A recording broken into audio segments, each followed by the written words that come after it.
நேரத்தில் உரிய முடிவு எடுக்கப்படும். இந்தியா கூட்டணி ஆலோசனை கூட்டத்திற்கு பிறகு மல்லிகார்ஜுன கார்கே உறுதி. கடந்த முறையை விட இந்த தேர்தலில் மக்களவைக்கு குறைவான அளவில் பெண் எம்பிக்கள் தேர்வு. 797 பேர் போட்டியிட்ட நிலையில் 73 பேர் வெற்றி. சென்னை, செங்கல்பட்டு, புதுக்கோட்டை, தஞ்சை உட்பட தமிழகத்தின் பல்வேறு பகுதிகளில் கனமழை. நாகை, திருவாரூர், கன்னியாகுமரி, ராமநாதபுரம் மாவட்டங்களில் இன்று மழைக்கு வாய்ப்புள்ளதாக ஆய்வு மையம் கணிப்பு. 2026 சட்டமன்ற தேர்தலில் ஆட்சியை கைப்பற்றுவோம் என்று பாஜக மாநில தலைவர் அண்ணாமலை நம்பிக்கை. கட்சியை வளர்ப்பதே தனக்கு கொடுக்கப்பட்ட வேலை எனவும் தேர்தல் தொடர்பாக பதில். சென்னையில் பெய்த கனமழையால் விமான சேவை பாதிப்பு. விமான நிலையத்தில் குளம் போல் தண்ணீர் தேங்கியதால் பயணிகள் கடும் அவதி.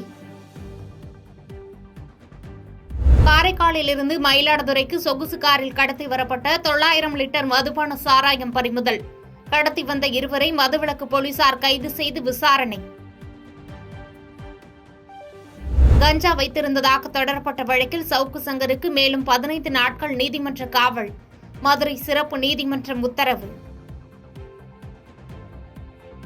செக் குடியரசு நாட்டில் சரக்கு ரயிலுடன் பயணிகள் ரயில் மோதல். 4 பேர் உயிரிழப்பு, 26 பேர் படுகாயம்.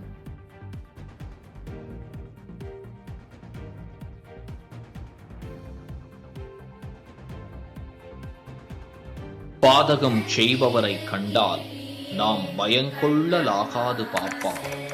மோதி மிதித்து விடு பாப்பா, அவர் முகத்தில் உமிழ்ந்து விடு பாப்பா. அண்மை செய்திகளை உடனுக்குடன் தெரிந்து கொள்ள இணைந்திருங்கள் இயம்நாடு தொலைக்காட்சியுடன்.